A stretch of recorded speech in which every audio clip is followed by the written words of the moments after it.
Okay guys, I'm going to work out an example to help you with today's assignment. You've done this before in previous maths, but this is just to refresh your memory.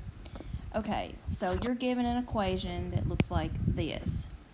That's not in slope-intercept form. That's what we call standard form.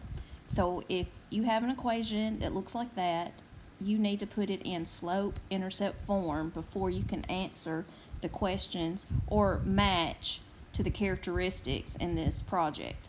So let's start by getting y by itself. So we're going to have to move the 3x across the equals. And it's positive 3x, so you're going to subtract it. So that's negative 4y is left on this side, and then we subtract 3x to the other side. Okay, so all I've done right now is move the 3x over to the other side with the 12. Now, remember, we're trying to get it in y equals mx plus b. We need to move the negative 4 now. That's negative 4 times y, so I'm going to divide by negative 4. And when you do that, you have to divide everything by negative 4. And that cancels and leaves you with just y. And you have a negative over a negative, so that's positive. And then 12 divided by negative 4 is negative 3. So now we have it in slope-intercept form.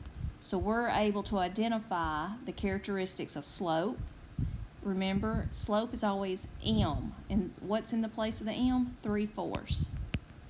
Y-intercept is the b, and negative 3 is in place of the b.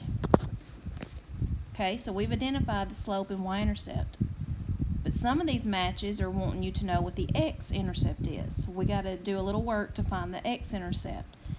So under number 2 there, I've got a little star, and it says to find x-intercept, you plug into y equals mx plus b. And then I gave you a hint.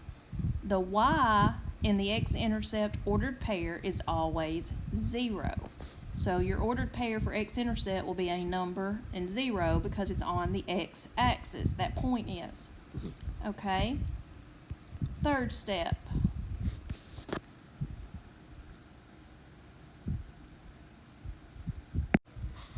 Okay, we need to find the x-intercept, and remember I said plug into y equals mx plus b, and I told you the hint that the y is 0. So to plug in, I'm going to let y be 0 because we're looking for x-intercept, and y is always 0 in that case. M, we know our m is 3/4, that's our slope. X is what we're looking for. We're looking for the x of our x-intercept, plus b, which is our y-intercept, and we know that's negative 3. Okay, our job is to solve for x. So the first thing I'm going to do is move that 3 across the equals. That's a negative, so I'm going to add it across. And that's going to leave me with 3 equals 3/4 x. And then to solve for x, you're going to divide by 3/4. And we get that x equals 4.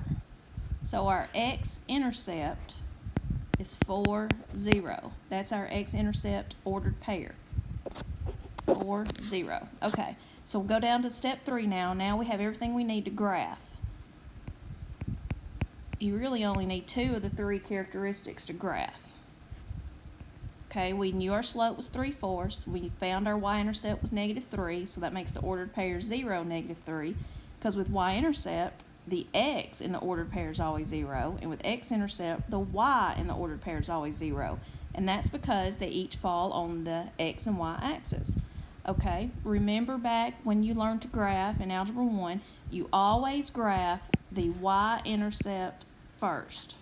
Always. Okay, so let's go down. It's 0, negative 3. So on the y-axis, because it's the y-intercept, we go down to negative 3. Our slope is positive 3/4, so that means you rise 3, run 4, and it lands right there. So all I did was rise up 3 and run over 4.